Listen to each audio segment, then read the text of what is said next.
హరే కృష్ణ కృష్ణ కృష్ణ హరే హరే, హరే రామ రామ రామ హరే హరే. కృష్ణ కృష్ణ కృష్ణ కృష్ణ కృష్ణ కృష్ణ కృష్ణ హే కృష్ణ కృష్ణ కృష్ణ కృష్ణ కృష్ణ కృష్ణ పాహి మాం. రామ రాఘవ రామ రాఘవ రామ రాఘవ రక్ష మాం. హరే కృష్ణ కృష్ణ కృష్ణ హరే హరే, హరే రామ రామ రామ హరే హరే. ఇది మంత్రం, షోడాక్షరి మంత్రం. కలిశంతరణ ఉపనిషత్తులలో భగవంతుని చేత చెప్పబడ్డది. హరే కృష్ణ కృష్ణ కృష్ణ హరే హరే, హరే రామ రామ రామ హరే హరే. ఇది షోడశక నామ్నాం కలికల్మషనాశనం నాత పరతరూపాయ సర్వవేదేషు దృశ్యతే. 4 వేదాలని పరీక్షించి చూసిన ఈ షోడాక్షరి మంత్రం అన్నిటికంటే చాలా శ్రేష్టమైనది. ఈ కలియుగంలో ఆయుష్ తక్కువ, జ్ఞాపక శక్తి తక్కువ, సమయమే చాలా తక్కువ. ఇట్లాంటి బిజీ జీవితంలో సింపుల్గా మార్నింగ్ లేచి హరే కృష్ణ కృష్ణ కృష్ణ హరే హరే, హరే రామ రామ రామ హరే హరే అనే మహామంత్రాన్ని కనీసం కుదిరితే 10 నిమిషాలు 108 సార్లు. మాల ఉంటే మాలతోటైనా 108 పూసలు ఉంటాయి. ఒక్కొక్క పూస పట్టుకొని హరే కృష్ణ కృష్ణ కృష్ణ హరే హరే, హరే రామ రామ రామ హరే హరే అని జపం చేసుకుంటే అత్యంత శ్రేష్టం. జపం చేసుకుంటే లాభం ఏమిటి? జపం చేసుకుంటే లాభం ఏమంటే 84 లక్షల జీవరాశుల జన్మలు ఇక్కడ ఒక జీవి ఎత్తవలసి ఉంటుంది. సముద్రం మీద నాసు నుంచి ఆ తర్వాత చేపలు, చిన్న చిన్న పురుగులు, పాకే జీవులసులు, తర్వాత పక్షులు, జంతువులు, అనేక రకాల జన్మలు. ప్రతి జీవి ఒక జన్మ పొంది ఆ జన్మని పూర్తి చేసుకున్న తర్వాత మళ్ళొక జన్మ పొంది దాని లైఫ్ పీరియడ్ అంతా కంప్లీట్ అయిన తర్వాత వేరొక జన్మని పొంది ఈ రకంగా పుడుతూ సస్తూ 84 లక్షల రకాల జీవజాతుల జన్మలను ఎత్తి అక్కడ చనిపోయి శరీరాన్ని వదిలిపెట్టి లాస్ట్కు ఆవుగా, కోతిగా, పులిగా, ఈ రకంగా లాస్ట్ జంతువుల జన్మలు చివరి జంతువులు అవి. ఆ తర్వాత అవి మరణిస్తే మానవుడిగా జన్మ తీసుకుంటాయి. ఇది జన్మచక్రం. ఇట్లా అనేక జన్మలు మనకు ఇష్టం ఉన్నా ఇష్టం లేకున్నా మన కర్మానుసారంగా ప్రకృతి మనకు ఈ వివిధ శరీరాలలో వివిధ తల్లి గర్భాలలో మన ఆత్మని ప్రవేశపెడుతుంది. ఏ తల్లి గర్భం, కుక్క తల్లి కావచ్చు, నక్క తల్లి, పిల్లి తల్లి, ఏ జంతువు అన్న కావచ్చు, ఏ మనిషి అన్న కావచ్చు, ఏ జీవి శరీర గర్భంలోకి ఆత్మని ప్రవేశపెడితే ఈ ప్రకృతి ఆ యొక్క తల్లి తన గర్భం నుంచి తన రూపం లాంటి శరీరాన్ని మనకు పొంది ఈ బాహ్య ప్రపంచంలోకి రాబడతాం. వచ్చిన తర్వాత సుఖం ఉంటుందా అంటే పూర్తిగా ఆ క్షణము ఆ తల్లి మనల్ని పోషించాల్సి ఉంటుంది. ఆ చిన్న పిల్లలు, అది మేక కావచ్చు, మనిషి కావచ్చు, ఏ జంతువు అయినా చిన్నపిల్లప్పుడు పూర్తిగా తల్లి మీద డిపెండ్ అయి ఉంటుంది. అనేక ప్రమాదాలు, ఇతర జీవరాశులు చంపచ్చు, ఇతర జీవరాశులు ఆహారంగా స్వీకరించవచ్చు. ఈ శరీరం వివిధ రకాల జీవరాశులకు ఆహారం. ఈ శరీరం అనేది ఒక ఆహార పదార్థం. క్రిములకు, కీటకాలకు, పురులకు, నక్కలకు, కుక్కలకు ఈ దేహాలు ఆహారం. అవి ఏమో ఆకలితో మనల్ని తిని ఆకలి తీర్చుకోవాలని అవి ప్రయత్నం చేస్తాయి. ఈ శరీరాన్ని కాపాడుకొని మనం భోగించాలని మనం ప్రయత్నం చేస్తాం. కాబట్టి ఈ జీవస్య జీవనం అంటే ఒక జీవి ఇంకొక జీవికి ఆహారం అయి ఈ రకంగా ఈ సర్కిల్ నడుస్తూ ఉంటుంది. సైకిల్. దీనిలో మనకు వచ్చే వివిధ రకాల జబ్బులు కూడా కొన్ని బ్యాక్టీరియా, వైరస్, ప్రోటోజోవాస్, క్రిమి కీటకాదులు మన శరీరంపై దాడి చేసి మన శరీర అవయవాలలో అవి నిలబడి మన శరీరాన్ని అవి దాడి చేసి అవి తింటూ ఉంటే వాటి నుంచి రక్షించుకోవడానికి మనం వాటిని చంపడానికి రకరకాల యాంటీబయాటిక్స్, రకరకాల యాంటీవామ్స్, యాంటీ ఎలిమెంట్స్ ట్యాబ్లెట్స్ వేసుకొని మన శరీరంలో మన శరీరాన్ని ఆహారంగా తీసుకొని బతికే జీవరాశులు, అనేక రకాల ప్రోటోజోవాస్, నట్టలని, ఇవి తిమి పురుగులు, ఈ రకరకాల ఈ పేగుళ్ళల్లో, శరీరంలో, అవయవాలలో, రక్తంలో, మన శరీరంలో కూడా అనేక రకాల బ్యాక్టీరియా, ఇవన్నీ కూడా ఏంటి, ఇతర జీవరాశులు. ఇవి మన శరీరాన్ని ఆహారంగా తీసుకుంటే ఇక్కడే ఉంటాయి. అవి ఎక్కువైనప్పుడు మన దేహం రోగగ్రస్తం అవుతుంది. వాటిని చంపడానికి మనం యాంటీబయాటిక్ ఇంజెక్షన్లు, ఈ టాబ్లెట్స్, ఇవన్నీ రకాలుగా మనం వాటిని చంపి మనం బతుకుతూ ఉంటాం. నిరంతరంగా మన శరీరంలో అవి మన శరీరం మీద దాడులు చేస్తూనే ఉంటాయి. నిరంతరంగా మనం వ్యాధి నిరోధక శక్తి ఉన్నంతసేపు ఏమో ఆరోగ్యంగా ఉంటాం. ఎప్పుడైతే వ్యాధి నిరోధక శక్తి కొద్దిగా వాటి డామినేషన్కు సన్నగిల్లుతుందో మనం రోగాల బారిన పడతాం. తర్వాత కొన్ని రోజులు మన వ్యాధి నిరోధక శక్తికి సపోర్ట్గా కొన్ని రకాల మందులు, కొన్ని రకాల ఇంజక్షన్లు వేసుకొని ఆ రోగాల నుంచి మనము ఆ బ్యాక్టీరియాని కంట్రోల్ చేయడం వల్ల పూర్తిగా ఏం పోవు. మన శరీరంలో బ్యాక్టీరియా, వైరస్లు ఇవన్నీ, ఈ ప్రోటోజువాస్ మన శరీరం మీద దాడి చేసే ఇతర జీవరాశులు పూర్తిగా ఏం పోవు. వాటిని కంట్రోల్ చేస్తాం, మందుల ద్వారా అదుపు చేస్తాం. దాంతో కొంతకాలం మళ్ళీ మనం పనులు మనం చేసుకోగలుగుతాం. మళ్ళీ కొంతకాలానికి అవి వాటి సంతానం పెరిగినప్పుడు మళ్ళీ మన శరీరం మీద వాటి ప్రభావం మళ్ళీ చూపెడతాయి. మళ్ళీ మన ఇమ్యూనిటీ డౌన్ అయిపోద్ది, మళ్ళీ మన రోగాల పాలవుతాం. మళ్ళీ అంటే ఒక రకంగా చెప్పాలంటే అవి మనని తింటానాయి. ఈ బ్యాక్టీరియా, వైరస్, ఈ ప్రోటోజువాసు, ఈ క్రిమికీటకాదులు మన శరీరంలో ఉన్న ఏం చేస్తున్నాయి, అవి మనల్ని ఆహారంగా స్వీకరిస్తున్నాయి. తరణ జీవులు అన్నట్టు మన దేహంపై ఆధారపడి బతుకుతూ ఉంటాయి. మన శరీరం అని మనం అనుకొని మనం దీన్ని అద్దంలో చూసుకొని పొడవరు రాసుకొని అలంకరించుకొని మనం దీనికి సేవలు చేస్తాం. ఇది నా ఆహారం అని అవి లోపల కూర్చొని తినుకుంటే అవి ఉంటాయి. బయటున్న దోమలు, బయటున్న నల్లులు, బయటున్న పురుగులు, ఆదమరిచి పడుకుంటే ఎలకలు, అడవిలో పడుకుంటే నక్కలు, అన్నీ మనల్ని తినడానికి ప్రయత్నం చేస్తూనే ఉంటాయి నిత్యం. లోపల కొన్ని జీవరాశులు, బయట నుంచి కొన్ని జీవరాశులు. మొత్తం మీద ఇక్కడ ఏంది చెప్పదలుచుకున్నదంటే, ఈ శరీరం మన ఒక్కరి సొంతం కాదు. ఇది అనేక జీవరాశులకు ఆహార పదార్థం. ఈ ఆహార పదార్థం లాంటి ఈ శరీరంలో మనం ఉండి నాది నేను అనుకుంటూ దీన్ని రక్షించుకోవడానికి మనం ఎంత కష్టాలు పడ్డా లాస్ట్కి ఏదో ఒక జీవరాశి దీన్ని తినక తప్పదు. లోపల ఉన్న జీవరాశులు తినేస్తాయి. అదే రోగం. ఆ రకంగానే క్యాన్సర్ అని, బ్యాక్టీరియా అని, రోగాలని, టైఫాయిడ్ అని, మలేరియా అని, డెంగ్యూ అని, ఇవన్నీ ఏంటి, వివిధ రకాల బ్యాక్టీరియా, వివిధ రకాల వైరస్లు. ఈ జబ్బుల పేర్లు చెప్తాను అంటే ఆ రకమైన పురుగు మన శరీరాన్ని తింటాంది, లోపల నివాసం ఏర్పరచుకున్నది. ఇది మన పరిస్థితి. నేను ఇంతవాడిని, నేను అంతవాడిని అంటే ఇంతవాడు అంతవాడు ఏం లేదు, నేను రెండో పురుగులే ఉన్నాయి. అవి తింటానే ఏదో ఒక రోజు అవి పెరుగుతాయి, మనని మొత్తానికి తింటాయి, ఇది సత్తది. అవయవాలన్నీ లోపల కోరికేస్తాయి, ఆ అవయవం ఖరాబ్ అయిపోద్ది, చచ్చిపోతాడు. చచ్చిపోవడం అంటే ఏంది, శరీరం ఇక ఇది ఆత్మకి సహకరించక ఆత్మ దీనిలోంచి బయటికి వెళ్ళిపోద్ది. ఈ దేహం అలాగ పడి ఉంటుంది. ఆ తర్వాత మిగతా పురుగులు ఎక్కువైపోయి తినేస్తాయి, చంపేస్తాయి, మొత్తం తినేస్తాయి. పొక్కలో పెడతారు కదా బొందలో, గొయ్యిలో పెట్టేస్తే శరీరాన్ని అవే తినేస్తాయి, ఏముండదు. అన్నీ సోహం. అంటే దీన్ని బట్టి అర్థమైంది ఏంటంటే, హరే కృష్ణ మహామంత్రము జపం చేయటం వల్ల ఏమి లాభం అంటే, ఇలాంటి శరీరాలు ఇతర జీవరాశులకు ఆహార పదార్థాలుగా ఉపయోగపడే ఇలాంటి శరీరాలలోకి మనల్ని ప్రవేశపెట్టే ఈ ప్రకృతి నియమాన్ని నుంచి మనం బయటపడతాం. భగవంతుడు మనల్ని బయటపడేస్తాడు. ఇది దీనివల్ల లాభం. అత్యంత పురాతనమైన వేదాలు, పురాణాలు, ఉపనిషత్తులు, భగవద్గీత, భాగవతం, కృష్ణుడు కూడా చెప్తాడు భగవద్గీతలో, ఆ బ్రహ్మ భువనాల్లోక పునరావర్తనో అర్జున మముపేత్యాతు కౌంతేయ పునర్జన్మ నవిద్యతే. నువ్వు ఏ దేశం పోయినా, ఏ బ్రహ్మాండంలో ఏ లోకానికి చేరుకున్నా నీకు సావు తప్పది. నువ్వు నా దగ్గరికి వస్తేనే తప్పిపోతుంది. అంటే వైకుంఠ లోకానికి వెళ్ళాలి. ఆ లోకం శాశ్వతమైన లోకం, శాశ్వతంగా ఉంటుంది. ఆకలి దప్పులు ఇబ్బందులు ఉండవు ఆ దేహాలకు. చీకటి రాత్రి పగలు అట్లా ఏముండదు, కాలమే ఉండదు, ప్రశాంతంగా ఉంటుంది.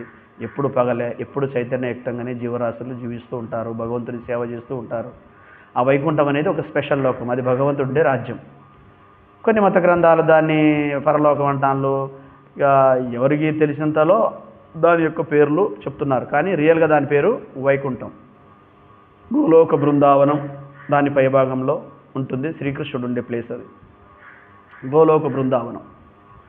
గోలోక బృందావనము కమలం పువ్వు అయితే, సెంటర్లో అయితే కమలం యొక్క పత్రములు అన్ని వైకుంఠ లోకాలు అన్నట్టు. ఈ రకంగా ఈ ఆధ్యాత్మిక ఆకాశం, ఆధ్యాత్మిక ప్రపంచం అంతా కూడా 75% ఉందట. అదే ఈ మిగతా 25% 100లో ఈ భౌతిక లోకాలు, అతల వితల సుతల తలాతల రసాతల పాతాల భూతల భూరలోక సూరలోక మహర్లోక జనాలోక తపోలోక సత్యలోకాది పర్యంతం గల ఈ బ్రహ్మాండం, ఇలాంటి బ్రహ్మాండాలు కోట్ల కొలది ఈ 25% ఉన్న ఈ భౌతిక ప్రపంచంలోనే ఉన్నాయి. భౌతిక ప్రపంచం అంటే ఏంటిదంటే సావు, పుట్టుక, ముసలితనము, రోగములు అనే సమస్యలతో నిండి ఉంటుంది. ఇది భౌతిక ప్రపంచం. ఆధ్యాత్మిక ప్రపంచం ఏంటంటే అక్కడ సావు, పుట్టుక, ముసలితనం అసంటి రుగ్మతలు ఏముండవు.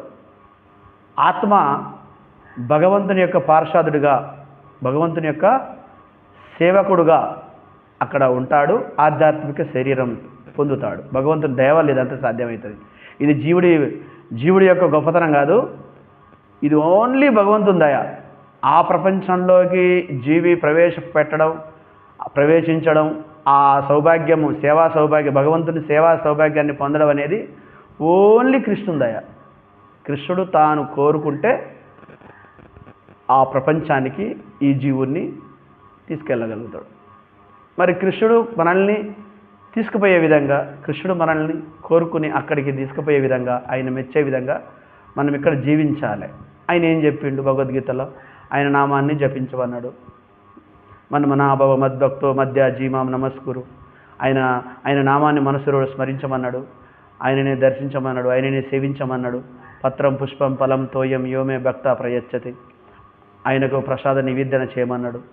ఆ ప్రసాద నివేదన చేస్తూ ఆయనని పూలమాలలతో అలంకరించి శ్రీకృష్ణుని యొక్క విగ్రహాన్ని ప్రేమించి, పూజించి, నివేదన చేసి, అర్చించి, ఆయనకు భజనలు వేసి, ఆ విగ్రహం ముందు, శ్రీమూర్తి ముందు పరిచర్యలు చేసి, ఒక సేవకుడిగా, ప్రియమైన భక్తుడిగా, అత్యంత శ్రేష్టమైన భక్తుడిగా ఆయన మెచ్చే విధంగా శ్రీకృష్ణుడు, గురువులు వీరందరూ కూడా చెప్పిన విధంగా ఆచరిస్తూ ఈ లోకం నుంచి మనం ఆచరిస్తూ ఉంటే శ్రీకృష్ణుడు సంతృప్తి పడితే, గురువులు సంతృప్తి పడితే, ఆ శ్రీకృష్ణుని దయ వలన, గురువు కృప వలన ఆ వైకుంఠ లోకాన్ని జీవుడు పొందగలుగుతాడు.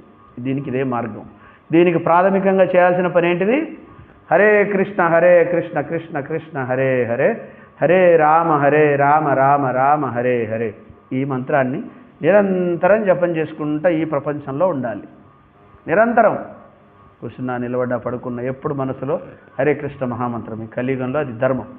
దీనివలన దీని యొక్క అర్థము, ఇది ఎందుకు చేయాలి, ఇది చేయటం వల్ల మనం భగవంతుని ఏ రకంగా అప్రోచ్ అయినట్లంటే, చిన్నపిల్లవాడు తల్లిదండ్రుల కొరకు ఏడ్చినట్టట.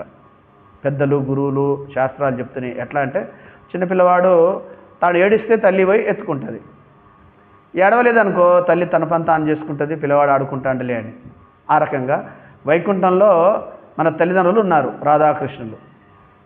మనం ఇక్కడ ఈ భౌతిక జగత్తులో మనం తిరగాడుతాము. మన పనులలో మనం నిమగ్నమై మన ఇంద్రియభోగాలు మనం అనుభవించుకుంటుంటే ఇంకంతే. మనం ఆయన జోలి చేయకపోతే వాడేదో వాని పని వాడు చేసుకుంటాడులే, వాని జోలి మనకి ఎందుకని వాళ్ళు ప్రశాంతంగా ఉంటారు, మనం ఇక్కడ బాధలు పడుతూ ఉంటాం. అదే మనం హరే కృష్ణ మహామంత్రం జపం చేసినాం అనుకో, మనం ఏడ్చినట్టు, ఓ గోవింద, ఓ కృష్ణ, ఓ నారాయణ, ఓ మధుసూదన, నాకు ఇక్కడ చాలా ఇబ్బంది ఉంది, కష్టం ఉంది, నన్ను నువ్వు రక్షించవలసిందిగా ప్రార్థన. ఈ సంసార సముద్రంలో పడి కొట్టుమిట్టాడుతున్న తండ్రి, నేను ఇక్కడి నుంచి బయటపడతాను, నాకు మార్గం తెలియదు, ఏదో విధంగా నన్ను రక్షించు అని ప్రార్థన చేసినట్టు. అప్పుడు మన ఏడుపు, మన గోడు ఏడుస్తుంటే, అంటే జపం చేస్తుంటే స్వామి మన గురించి వచ్చి మనల్ని ఈ భౌతిక జగత్తు నుంచి విడదీస్తాడు. భౌతిక జగత్తు నుంచి మనం విడిపోలేం. మనం వెళ్ళే పని కాదు, భగవంతుడే వచ్చి విడదీయాలి. అప్పుడే అది సాధ్యమవుతుంది. సముద్రంలో పడ్డ వ్యక్తి తానుగా సముద్రం నుంచి ఈదగొట్టుకొని ఒడ్డుకు రావడం అనేది అసంభవం. గరుత్మంతుని మీద శ్రీమన్నారాయణుడు వచ్చి ఆ ఆత్మని శిఖబట్టి పైకి లేపి గరుత్మంతుని మీద కూర్చోబెట్టి తీసుకపోతే అది సాధ్యమవుతుంది. తప్ప జీవుడిని సముద్రంలో పడ్డాక బయటికి వచ్చుడు అనేది అది అసంభవం. కాబట్టి సహాయం అవసరం, శ్రీకృష్ణ భగవాని సహాయం అవసరం. ఆ సహాయాన్ని అర్థించే ప్రామాణిక పద్ధతి హరే కృష్ణ కృష్ణ కృష్ణ హరే హరే, హరే రామ రామ రామ హరే హరే. ఇది ప్రామాణిక పద్ధతి అని అనబడుతుంది. గురువులు, ఆచార్యులు, పరంపర, భగవద్గీత, భాగవతం, వేదాలు, ఉపనిషత్తులు, ఇలాగ అనేక రకాల శాస్త్రాలు, భగవంతుని ప్రతినిధులైన ఆచార్యులు అందరూ సూచించిన ప్రామాణిక పద్ధతి. ఎవరో ఒక వ్యక్తి తాను సృష్టించింది కాకుండా ఎక్కడెక్కడి నుంచో పరంపర అంటే అనేక వేల కోట్ల సంవత్సరాలు బట్టి ఇది వస్తూ ఉంది. గురువు నుంచి శిష్యునికి, శిష్యు నుంచి గురువుకి. ఇది ప్రాథమికంగా శ్రీకృష్ణ భగవానుడు ఈ ప్రామాణిక పద్ధతిని స్టార్ట్ చేసిండు. శ్రీకృష్ణుడు నుంచి వచ్చిన పద్ధతి కాబట్టి ఇది ప్రామాణిక పద్ధతి, పురాతనమైనది, అనాది కాలం నుంచి కొనసాగుతుంది. దీన్ని ఎవరైతే జపం చేస్తారో ఆ జపం చేసిన వ్యక్తి ఆ ముక్తి మోక్ష సాధనలో కరెక్ట్ వేలో ఉన్నట్టు.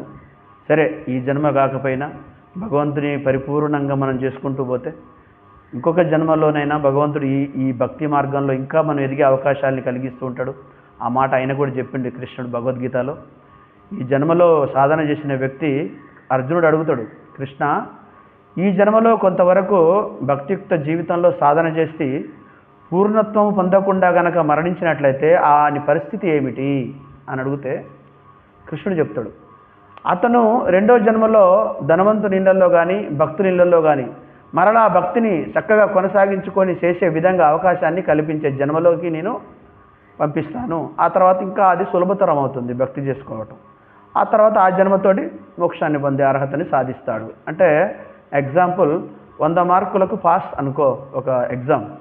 ఈ జన్మలో ఒక 70 మార్కులు వచ్చినాయి అనుకో, ఇంకొక 30 మార్కులు సాధించడానికి ఇంకొక భక్తుల కడుపులో జన్మ, కొడుకు కానీ బిడ్డను కానీ జన్మ తీసుకొని ఆ మిగతా 30% భక్తిని కూడా పూర్తి చేసి ఆ శ్రీకృష్ణ పరమాత్మని పాదపద్మల చెంతకి పోతే ఈ సావు, పుట్టుక, ముసలితనం అనే ఈ బాధలు తప్పిపోతాయి. ఇతర జీవరాశులకు ఆహారమైన ఈ దేహాలలో పడుకుంటుంటాం. ఈ శరీరం ఏంటిది? ఇతర జీవరాశుల ఆహార పదార్థం ఇది. ఎప్పుడు ఏదో ఒక జీవరాశి దీన్ని తినడానికి ప్రయత్నం చేస్తూ ఉంటుంది. అదే ఈ శరీరం. శరీరం ఇది ఏం శరీరం అంటే ఇది రోగాలు, బాధలు, సావు, పుట్టుక, ముసలితనం, ఎప్పుడు ఇబ్బందులే. ఇలా మనం ఆరోగ్యంగా ఉన్నాం కదా అని అనుకోవడానికి వీల్లేదు. ఈ లోపల మన దేహం లోపల అన్ని బ్యాక్టీరియాలు, పురుగులు, నట్టలు, ఈ క్రిమికీటకాదులు, వైరస్లు, టైఫాయిడ్, మలేరియా, డెంగ్యూ ఇలాగా అనేక రకాల రోగగ్రస్తమైన క్రిమికీటకాదులు ఉన్నాయి బాడీలో ఆల్రెడీ. అవి మాత్రలు వేసుకున్నప్పుడు కొంచెం వంచి పట్టబడతాయి. అవి మళ్ళీ యాక్టివ్ అయ్యి మళ్ళీ శరీరంపై దాడి చేస్తూనే ఉంటాయి. ఇదే రోగాలు. మనం రోగాలు వస్తున్నాయంటే ఎక్కడి నుంచో రావు. ఈ దేహాన్ని అనేక రకాల క్రిమికీటకాదులు ఆల్రెడీ ఆహారంగా స్వీకరిస్తూనే ఉన్నాయి. ఆ ట్యాబ్లెట్ వేసుకున్నప్పుడు కొద్దిసేపు అవి కంట్రోల్ అయితే మళ్ళీ వాటి ఉత్పత్తి స్టార్ట్ చేసి మన శరీరంపై దాడి చేస్తూనే ఉంటాయి. ఆ రకంగా ఈ దేహం లాస్ట్గా ఆ పురుగులకు ఒప్పజెప్పాల్సిందే, బ్యాక్టీరియాకి, వైరస్కి. మనం దీన్ని కాపాడుకోలేం, ఎవరి వల్ల కాదు. సావంటే అదే. సావంటే ఎక్కడి నుంచి వస్తలేదు. మనం పుట్టినప్పుడే, దేహము తల్లి గర్భంలో పుట్టినప్పుడే దానికి సావు నిర్ణయించబడ్డది. ఆ దేహమే ఒక రోగగ్రస్తమయ్యే ఒకరి శరీరం. దాంట్లో ఉండే ప్రతి అవయవం కూడా అది ఏదో ఒక రోజు ఏదో ఒక క్రిమికీటకాదుల దాడుల చేత ఆగిపోయేది. దేహం అంటేనే అది. కాబట్టి ఇలాంటి దేహాల్ని పొందాలని, పదే పొందాలని కోరుకోవడం అజ్ఞానం. దీన్ని పొందకుండా ఆధ్యాత్మిక దేహాల్ని పొంది భగవత్ సామ్రాజ్యంలోకి ప్రవేశించి శ్రీకృష్ణ భగవాను నిత్య పార్షాదుడుగా జీవించడానికి, ఆ భక్తిని కొనసాగించి భక్తి మార్గాన్ని ఆచరించి గురువులకు సమీపించి గురువుతోని ప్రశ్నలు వేసి, చక్కటి ప్రశ్నలు వేసి గురువు ద్వారా ఇస్కాన్ సెంటర్స్లో దగ్గర పట్లో ఉన్న ఇస్కాన్ సెంటర్లకు వెళ్ళి ఆదివారం ఇస్కాన్ సెంటర్లో క్లాసులు, ప్రోగ్రామ్స్ పెడతారు. మీరు దగ్గర పట్లో ఉన్న ఇస్కాన్ సెంటర్కి వెళ్ళి అక్కడ వాళ్ళు చెప్పే క్లాసులు విని, వాళ్ళు చెప్పే సూచనలు పాటించి, భగవద్గీత, భాగవతం లాంటి శాస్త్ర గ్రంథాలను చదివి వాటిని మీ జీవితంలో అప్లై చేసుకొని వాళ్ళతో పాటు హరే కృష్ణ మహామంత్రాన్ని పొద్దున వాళ్ళు జపం చేసే సమయంలో కనుక వెళ్ళినట్లయితే, వాళ్ళు జపం చేసే సమయంలో, వాళ్ళు భజన చేసే సమయంలో కనుక మీరు ఉన్నట్లయితే వాళ్ళతో పాటు భజన వేయటము, జపం చేయటం నేర్చుకొని దాన్ని ఆధ్యాత్మిక జీవితము అంటారు. మనం బతికేది ఆహార నిద్ర భయమేదునంశ సామాన్యమేత పశువి నరానం. మానవుడు జంతువు ఆహారము కొరకు, నిద్రపోవడానికి ఇల్లు, ఆహారం కొరకు పని, భయం కొరకు గృహము, నిద్రపోవడానికి ఆహారము, నిద్ర, భయ, మైథున, కామ కోరికల కొరకు స్త్రీ. ఈ విధంగా జంతువులకు మానవులకు ఒకే రకంగా ఉంది జీవన శైలి. అలాగా కాకుండా భగవంతుని భక్తిని ఎలా చేయాలి అనేది సపరేట్ వే. మానవుడు భక్తి మార్గాన్ని కనుక అనుసరించినట్లయితే జంతువులకు మానవునికి పెద్ద తేడా ఏముండదు. మనం ఆహారం తింటున్నాం, అవి తింటున్నాయి. మనం నిద్రపోతున్నాం, అవి నిద్రపోతున్నాయి. మనము భార్య పిల్లలు కలిగి ఉన్నాం, అవి భార్య పిల్లలు కలిగి ఉన్నాయి. దీంట్లో పెద్ద వ్యత్యాసం ఏమి ఉండదు. మరి ఇక్కడ మనం వ్యత్యాసం ఏంటిది? భక్తి మార్గం, జపం చేసుకోవటం, భగవంతుని అర్చించటం, భజనలు వేయటం, శ్రీకృష్ణ భగవాన్ శ్రీ విగ్రహానికి నివేదన చేయటం, పుష్పాలు ఇట్లా పత్రము, పుష్పం, ఫలంతో ఈ రకంగా భక్తియుక్త జీవితాన్ని మనం కొనసాగించినట్లయితే మనం ఇప్పుడు మానవులం, స్పెషల్, జంతువులకు మనం భిన్నంగా జీవించినట్టు మన జీవితానికి ఒక ప్రత్యేకమైన ఉద్దేశం ఉంది. మోక్షాన్ని పొందటం అనేది ఒక ముఖ్యమైన అవకాశము ఉంది. ఆ అవకాశాన్ని మానవ జన్మకు భగవంతుడు ఉంచిండు కాబట్టి, ఏర్పాటు చేసిండు కాబట్టి దాన్ని మనం కొనసాగింపుగా మనం తీసుకున్నట్లయితే మనకు మోక్షాన్ని పొందుతాం. లేకపోతే మనకు జంతువుకు తేడా లేదు, అవి చనిపోయి ఏదో ఒక జన్మనెత్తుతాయి, మనం చనిపోయి మళ్ళీ ఏదో ఒక జన్మనెత్తుతాం. అది మానవుడా జంతువా ఏమో తెలియదు, మన కర్మను బట్టి ఉంటుంది. కాబట్టి దయచేసి హరే కృష్ణ కృష్ణ కృష్ణ హరే హరే, హరే రామ రామ రామ హరే హరే అనే జపం చేసుకుంటూ అందరూ శ్రీకృష్ణ భగవానుని నిత్య భక్తియుక్త సేవలో నెలకొని భక్తుల సాంగత్యం తీసుకొని మీ పరిసరాలలో దగ్గర పట్ల ఉన్న హరే రామ హరే కృష్ణ సెంటర్స్కి, ఇస్కాన్ సెంటర్స్కి వెళ్ళి భక్తియుక్త జీవితాన్ని నేర్చుకొని అవలంబించి మీ జీవితాలు, మీ కుటుంబాన్ని సరిదిద్దుకుంటారని మనవి. హరే కృష్ణ.